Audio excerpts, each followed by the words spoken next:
നാദബിന്ദു ആത്മികേ എന്ന് പറയുമ്പോൾ നാദം ബിന്ദു രണ്ടും കൂടി കലർന്നാൽ പ്രണവമാണ്. അപ്പോൾ ഭദ്രകാളിയെ പറ്റി ഗുരുദേവൻ പാടുന്നത് നീ പ്രണവസ്വരൂപിണിയാണ്. ഓം നമോ നാദബിന്ദു ആത്മികേ.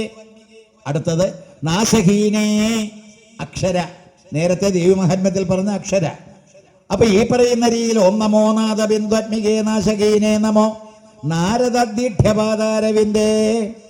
നാരദാദികൾ എന്ന് പറയുന്ന ദേവർഷിമാരെല്ലാവരും പൂജിക്കുന്ന പാതാരവിന്ദത്തോടു കൂടിയവളെ. അപ്പോൾ രൂപമില്ലാത്ത ദേവിക്ക് രൂപവും കൽപ്പിച്ചു.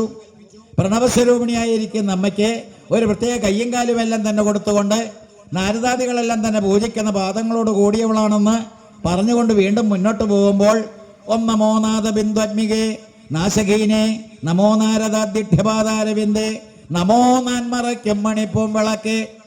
4 വേദങ്ങളെല്ലാം തന്നെ പ്രകാശിക്കുന്ന അമ്മയുടെ സാന്നിധ്യം കൊണ്ടാണ്. ദർക്കെന്നോ യജസ്സെന്നോ സാമമെന്നോ അഥർവമെന്നോ പറയുന്ന 4 വേദങ്ങളിലും അടങ്ങിയിരിക്കുന്ന തത്വം, സാരവത്തായിരിക്കുന്ന സംഗതികളെല്ലാം തന്നെ പ്രകാശിതമാകുന്ന അമ്മയുടെ പ്രകാശം കൊണ്ടാണ്. അതുകൊണ്ടാണ് നാൻമറയ്ക്കും മണിപ്പൂം വിളക്കേ നാൻമുഖാദിപ്രിയാമ്പ നമസ്തേ. നാൻമുഖാദികൾ എന്ന് പറയുന്ന ബ്രഹ്മ വിഷ്ണു രുദ്രന്മാര്, ആ ത്രിമൂർത്തികളെല്ലാവരും തന്നെ പൂജിക്കുന്നതും ഈ അമ്മയെ തന്നെയാണ്. ആ 4 വരികളൊന്ന് ശ്രദ്ധിച്ചു നോക്കൂ. ഓം നമോ നാദബിന്ദു ആത്മികേ നാശകീനെ നമോ നാരദാദിഠ്യപാദാരവിന്ദേ നമോ നാൻമറയ്ക്കും മണിപ്പൂം വിളക്കേ നമോ നാൻമുഖാദിപ്രിയാമ്പ നമസ്തേ. ആദ്യത്തെ ആമുഖമായിട്ട് മുഖവരയായിട്ട് പറയുന്ന 4 വരികൾ അതിലെല്ലാം അടങ്ങി ഈ പറയുന്ന ജഗദീശ്വരിയെ സംബന്ധിച്ച് ഭദ്രകാളിയുടെ കാളീനാടകം എന്നുള്ള കൃതിയിലാണ് ഇത് പറയുന്നതെങ്കിൽ കൂടി എല്ലാത്തരം ദേവീവർഗത്തെയും കൂട്ടിപ്പിടിച്ചാലും ഇത് തന്നെയാണ് സത്യം എന്ന് നമുക്കറിയാൻ കഴിയും. ഗുരുദേവൻ തുടർന്ന് പാടുന്നതാണ് അതിനേക്കാൾ രസാവഹമായിട്ടുള്ളത്.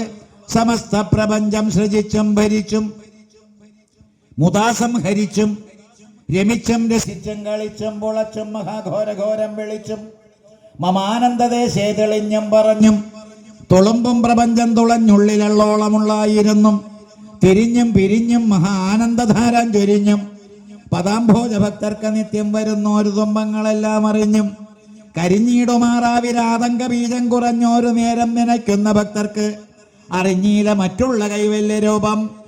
ഭദ്രകാളിയെ സ്തുതിക്കുന്ന ഗുരുദേവൻ ഈ ഭദ്രകാളിയെ വിട്ടിട്ട് വേറൊരു മോക്ഷമാർഗം ഇല്ല എന്നാണ് പ്രസ്താവിക്കുന്നത്. നമുക്ക് എല്ലാവർക്കും തന്നെ ഗതി കിട്ടണമെങ്കിൽ, മോക്ഷം എന്ന് പറയുന്ന പദവി നമുക്ക് ലഭ്യമാകണമെങ്കിൽ നമ്മൾ ആശ്രയിക്കേണ്ടത് ഭദ്രകാളിയാണ് എന്ന് ഇവിടെ ഒടുവിൽ സൂചിപ്പിക്കുന്നു. ഈ സമസ്ത പ്രപഞ്ചത്തെ സൃജിക്കുന്നത് സൃഷ്ടിക്കുന്നത് അമ്മയാണ്. സമസ്ത പ്രപഞ്ചം സൃജിച്ചും ഭരിക്കുന്നതും അമ്മയാണ്.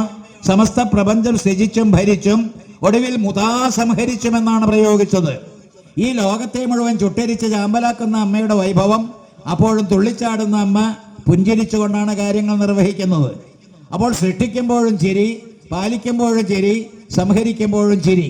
സമസ്ത പ്രപഞ്ചം സൃജിച്ചും ഭരിച്ചും മുദാസംഹരിച്ചും രമിച്ചും രസിച്ചും കളിച്ചും മുളച്ചും മഹാഘോരഘോരം വിളിച്ചും ആ അമ്മയുടെ നൃത്തം എന്ന് പറയുന്നത് താണ്ഡവമാടുന്ന ശിവനെ പോലെ പ്രപഞ്ചത്തെ മുഴുവൻ കുലുക്കിമറിച്ചുകൊണ്ട് തുള്ളിച്ചാടുന്ന അമ്മ വാസ്തവത്തിൽ അട്ടഹസിച്ചും ചിരിച്ചും കളിച്ചും അങ്ങനെയുള്ള രീതിയിൽ ഗുരുദേവൻ പറഞ്ഞു പഠിപ്പിക്കുന്നത് സമസ്ത പ്രപഞ്ചം സൃജിച്ചും ഭരിച്ചും മുതാ സംഹരിച്ചും രമിച്ചും രസിച്ചും കളിച്ചും പുളച്ചും മഹാഘോരഘോരം വിളിച്ചും മമ ആനന്ദദേശേ തെളിഞ്ഞും പറഞ്ഞും.